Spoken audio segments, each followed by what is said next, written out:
اختر دی خوراک او خوند ضرور واخلئ خو احتیاط هم وکړئ دا اختر دی خوراک او خوند ضرور واخلئ او احتیاط هم مهم ده د روزې د میاشتې د وروستو د چې مونځ د ورځې یوازې د څه وخت سحري او افطاري خوراک کوو او اوس د اختر د خوشحالي وخت دی اختر فطر د 3 ورځې خوشحالي ده کورونو دستانیو او مزې د خوراکونه وخت وي خو دا موده اخبرو دی چې دا زمونږ بدن د روژې د او د خوراک عادت ته ضروري شوي دي او د ناڅاپه خوراک وشي نو هاضمې نه ستونزې پیدا کیدی شي چې دا خوراکونو او د پر احتیاط وکړئ په روغتیا ماهرین وایي چې د اختر په ورځ کې د خلک باید ډېر خوراک ونه کړي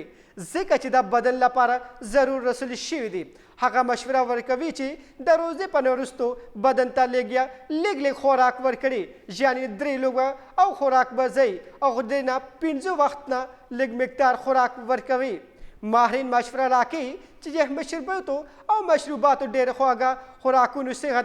ډډې وکړئ ډېرې خواږهانو مټایانو پروسسو شویو د خوراکونو ویښته سبناک بدن هاضمي سیستم د تاوان رسل شوي دي او د هارمونزونو سطح په ګېدو کې ګډوالي دي شوي دي ځینې خلک د روزې نه وروسته د وزن هم زیات احساسوي چې د دا د بدن د تازیت بیان کوي زیاتره او ناروغتیاو ته خاص احتیاط پکار دی هغه زیاته کړي چې کومه ناروغتي لري نو باید خپل دواپي او دواګان په وخت اخري او د خپل ډاکټر سره اړیکه ساتئ د صحي وګړو خواړګانو انتخاب وکړي چې تاسو اختر په خوراکو کې خوږه خوراک هم بسې نو بهتره ده چې د یخ مشروبات نه او ډېره خواږې میټانونه په ځای کې شیړو او د شیلو خوراکان دي لرې شیر خورما کسټرډ او یا ټرافل وخوري कि तासु नशी कोली सीधा मिठाई वजह न लोगों मकदार लेगा मकदार की ये इस्तेमाल की द मेवी ऊँचे मेवी और मेवे घोड़ा करी द मिठाई पजे की ताज़ा और वची मेवी